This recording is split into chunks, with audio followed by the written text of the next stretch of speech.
ಪ್ರಧಾನಿ ನರೇಂದ್ರ ಮೋದಿ 2 ದಿನಗಳ ಸಿಕ್ಕಿಂ ಭೇಟಿಗಾಗಿ ಇಂದು ಗ್ಯಾಂಗ್ಟಾಕ್ ತಲುಪಿದ್ದಾರೆ. ರಾಜ್ಯ ರಾಜಧಾನಿ ತಲುಪಿದ ಪ್ರಧಾನಿ ಅವರು ಬಿರಾಲೋದ್ವಾರ್ನಿಂದ ಎಂಜಿ ಮಾರ್ಗದವರೆಗೆ ಬೃಹತ್ ರೋಡ್ ಶೋ ನಡೆಸಿದರು.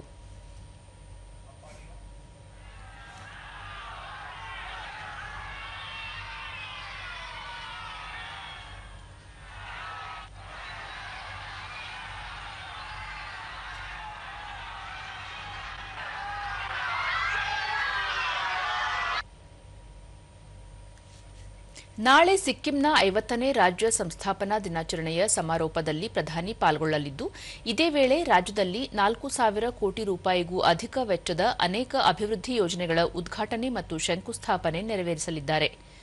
ಸಿಕ್ಕಿಂ ಭೇಟಿಯ ಜೊತೆಗೆ ಪ್ರಧಾನಿ ಅವರು ನಾಳೆ ಉತ್ತರ ಪ್ರದೇಶಕ್ಕೆ 2 ದಿನಗಳ ಭೇಟಿ ನೀಡಲಿದ್ದಾರೆ.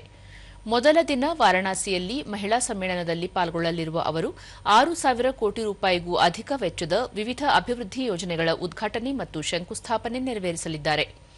ಬಳಿಕ ಪ್ರಧಾನಿ ಅವರು ಬನಾರಸ್ ಪುಣೆ ಹಾಗೂ ಅಯೋಧ್ಯ ಮುಂಬೈ ನಡುವಿನ 2 ಹೊಸ ಅಮೃತ್ ಭಾರತ್ ಎಕ್ಸ್‌ಪ್ರೆಸ್ ರೈಲುಗಳಿಗೆ ಹಸಿರು ನಿಶಾನೆ ತೋರಲಿದ್ದಾರೆ. ನಾಡಿದ್ದು ಪ್ರಧಾನಿ ಶ್ರೀ ಕಾಶಿ ವಿಶ್ವನಾಥ ದೇವಸ್ಥಾನದಲ್ಲಿ ಪೂಜೆ ಸಲ್ಲಿಸಿ ನಂತರ ಹರ್ಡೋಯ್ನಲ್ಲಿ ಗಂಗಾ ಎಕ್ಸ್‌ಪ್ರೆಸ್ ವೇ ಅನ್ನು ಉದ್ಘಾಟಿಸಲಿದ್ದಾರೆ. ಮೀರತ್ ಪ್ರಯಾಗ್ರಾಜ್ ನಡುವಿನ 594 ಕಿಲೋಮೀಟರ್ ಉದ್ದದ 6 ಪಥದ ಹೆದ್ದಾರಿಯನ್ನು 36,000 ಕೋಟಿ ರೂಪಾಯಿಗೂ ಅಧಿಕ ವೆಚ್ಚದಲ್ಲಿ ನಿರ್ಮಿಸಲಾಗಿದೆ.